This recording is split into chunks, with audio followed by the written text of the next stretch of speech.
Hey everyone, we talked about fuel pumps all week long with the different types and applications and whatnot, but we never talked about maintenance. And this is the perfect time to talk about fuel pump maintenance because guys are getting engines freshened. They take them out of the car, they set the fuel pump on the bench, they leave it sit all winter, or maybe you're not taking anything out of the car and you just leave the fuel pump on there. Uh, so let's talk about fuel pump maintenance.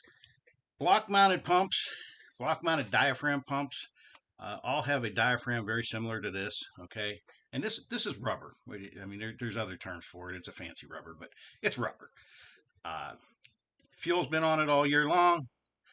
You let it sit dry, the rubber gets hard. We all know that. Then it doesn't work as well. This is a typical valve that's in a fuel pump. The valving itself is pretty much just a flat puck against a flat surface, not a big deal. But this O-ring here, there's an O-ring right there sealing it. That O-ring gets hard, it no longer seals. Now the pump doesn't make pressure. We're blaming all kinds of things over it. That's an internal leak that's going to happen. This can be an external leak. It can also be just a blown diaphragm and no pressure and fuel everywhere. So best thing to do, pull that fuel pump off of the engine. Okay, that does a couple of things. First of all, now you can lube it up really well, but also it makes sure that everything is at its relaxed position. The arm isn't loaded, the diaphragm isn't loaded. Pull it off of the engine, fill it up with some oily mixture. WD-40 is okay, but it evaporates out pretty quick. I recommend Marvel Mystery Oil. That works really good. And then seal the pump up.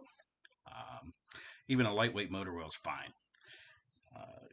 The gear pumps, you definitely want to pull them off, fill them up with some type of oily stuff, spin them both ways.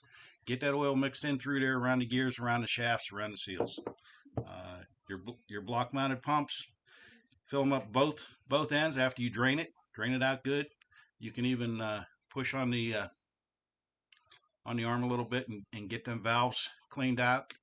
Fill it up with something, seal it up. Uh, these cast pumps that we talked about in part one, I truthfully I don't think I've ever had one go bad in the first year, but we've had plenty of them that go bad in the second year. These things warp. Okay, we're exposing it to a lot of heat and pressure, and the material itself. It's a more economical pump, so the material itself warps, and then we get internal leaks and whatnot. But if we don't service it, it's almost a guarantee it's going to fail. So your billet pumps and that even your piston pump, your Willys piston pump, you got to pull that off and fill it up, man. There's rubber seals in there and Teflon seals and whatnot. They're going to dry out and leak. So anyway, service them fuel pumps for the winter. We'll talk to you again. Stay tuned.